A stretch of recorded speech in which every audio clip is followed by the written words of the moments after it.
بسم اللہ الرحمن الرحیم نحمدہ ونصلی علی رسولہ الکریم اما بعد۔ محترم ناظرین، آج میں آپ کے سامنے ایک بہت اہم ترین چیز پیش کرنے والا ہوں، اس لیے کہ بہت ساری چیزیں ہمارے علم میں ہوتی ہے، یقین میں ہوتی ہے، لیکن کبھی کبھار حالات کی وجہ سے ان چیزوں سے ہمارا دھیان ہٹ جاتا ہے، جس کی وجہ سے ہم کو نقصان اٹھانا پڑتا ہے، اور وہ چیز اس وقت سمجھ میں آتی ہے جب ہم کو نقصان ہو چکا ہوتا ہے۔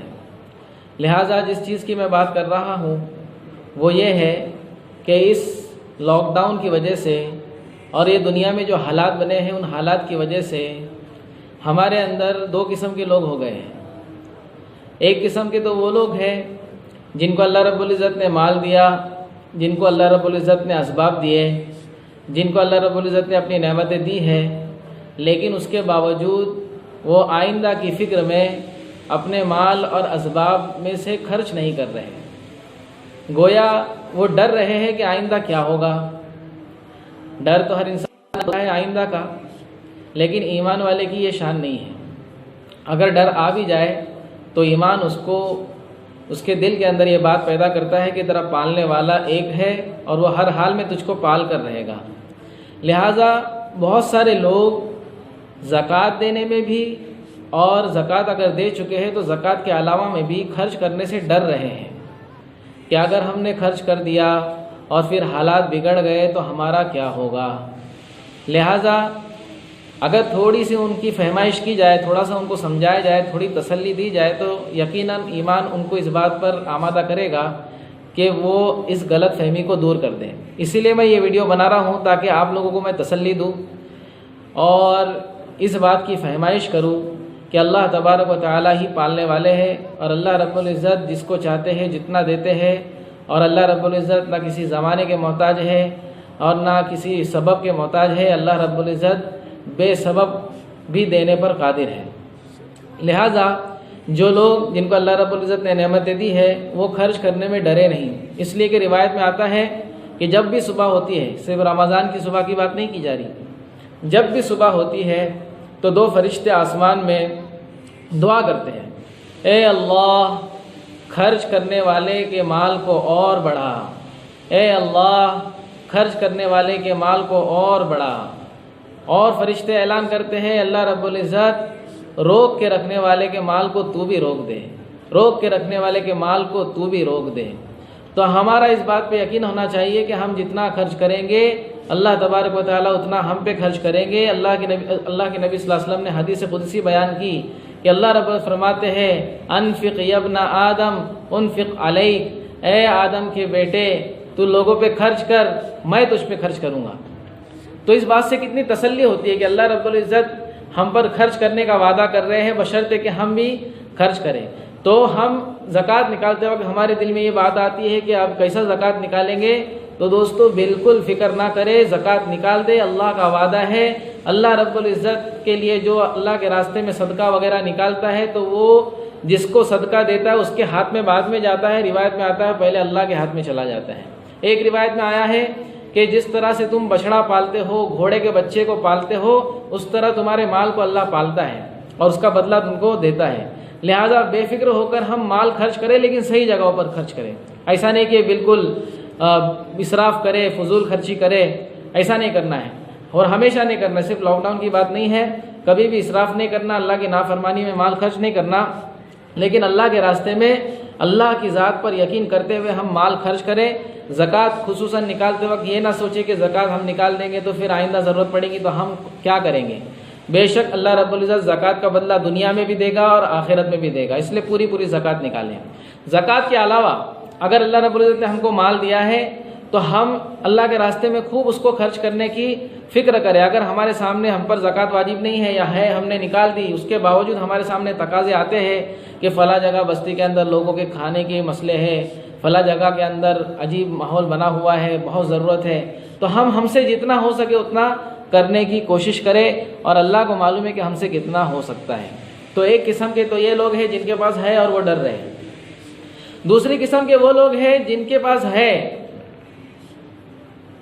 کچھ چیزیں ہیں کچھ چیزیں نہیں ہیں، اور وہ لوگ یہ ایسا تو نہیں کر رہے کہ کسی کو دے نہیں رہے اپنے مال میں سے، بلکہ وہ لینے کے چکر میں پڑ گئے، اور ان کی سوچ یہ ہے کہ لاک ڈاؤن کی وجہ سے آئندہ حالات کیسے ہوں گے، کیا ہوں گے، عجیب ماحول بن رہا ہے، مسلمانوں پہ حالات آ رہے ہیں، تو ہم اب لینا شروع کرتے ہیں۔ تو یہ دوستو اور خطرناک چیز ہے۔ بعض لوگ پوچھتے ہیں مولانا ہمارے پاس سونا چاندی تو ہے لیکن پیسہ نہیں ہے، تو کیا کریں گے؟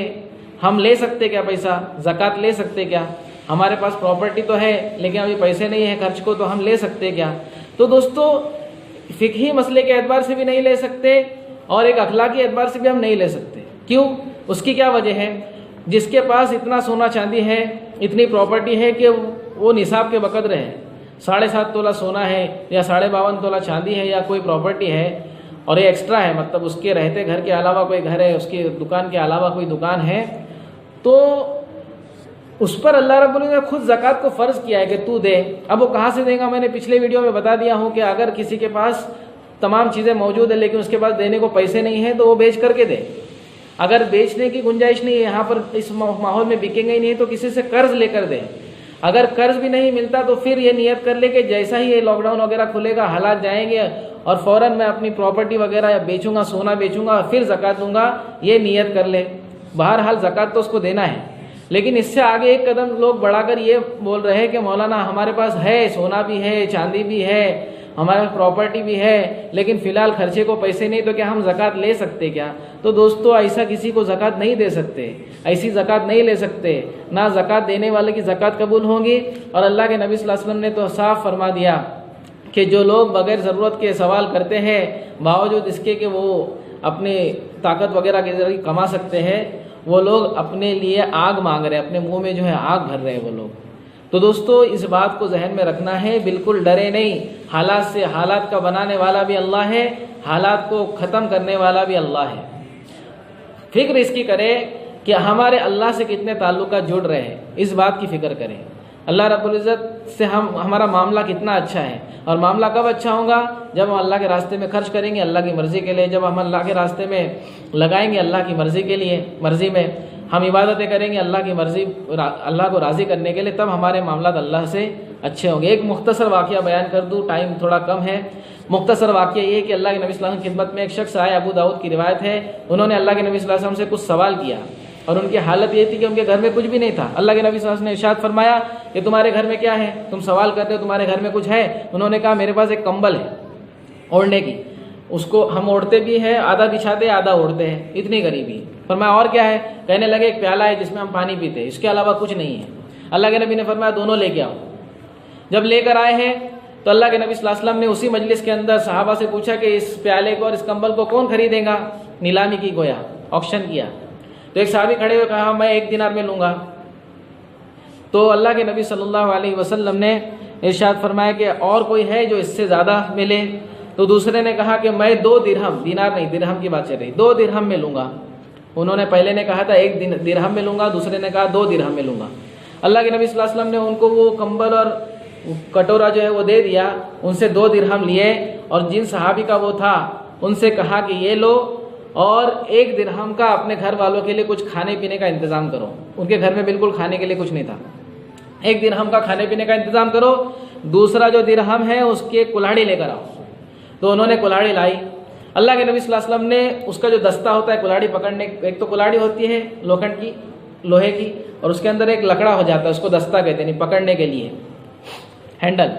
تو اس ہینڈل کو اللہ کے نبی صلی اللہ علیہ وسلم نے خود اپنے ہاتھوں سے بالکل مضبوط طریقے سے لگایا، اور ان صحابی سے کہا کہ جاؤ ابھی جنگل میں لکڑیاں کاٹو اور لکڑیاں لا کر بیچو، اور 15 دن تک منہ مت دکھانا بھائی، 15 دن کے بعد آنا، لکڑیاں کاٹتے رہو بیچتے رہو، کاٹتے رہو بیچتے رہو، محنت کرو، مانگنے سے اچھا محنت کرنا ہے اللہ کے بندے۔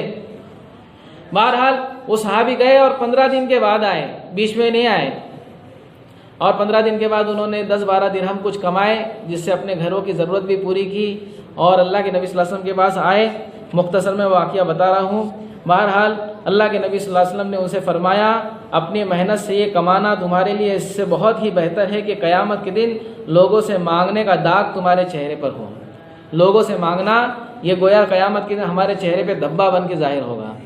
لہٰذا دوستو اللہ کے نبی صلی اللہ علیہ وسلم کی یہی تعلیم ہے کہ ان کے گھر میں تو کچھ بھی نہیں تھا، ایک کمبل اور ایک پیالہ تھا۔ ہمارے گھر میں الحمدللہ ہر چیز ہے آج، پھر بھی ہم مانگنے کے دروازے کھولے تو دوستو بالکل مناسب چیز نہیں ہے۔ اللہ رب العزت ہم سب کو عمل کی توفیق عطا فرمائے، اللہ سے خوش گمانی کرنے والا بنائے۔ جیسا اللہ سے ہماری خوش گمانی ہوں گے کہ اللہ مجھ کو دینے والا ہے تو یقیناً دے گا، ہم سوچیں گے اللہ کیسے دے گا تو پھر دوستو بھول جانا، کچھ نہیں ملے گا۔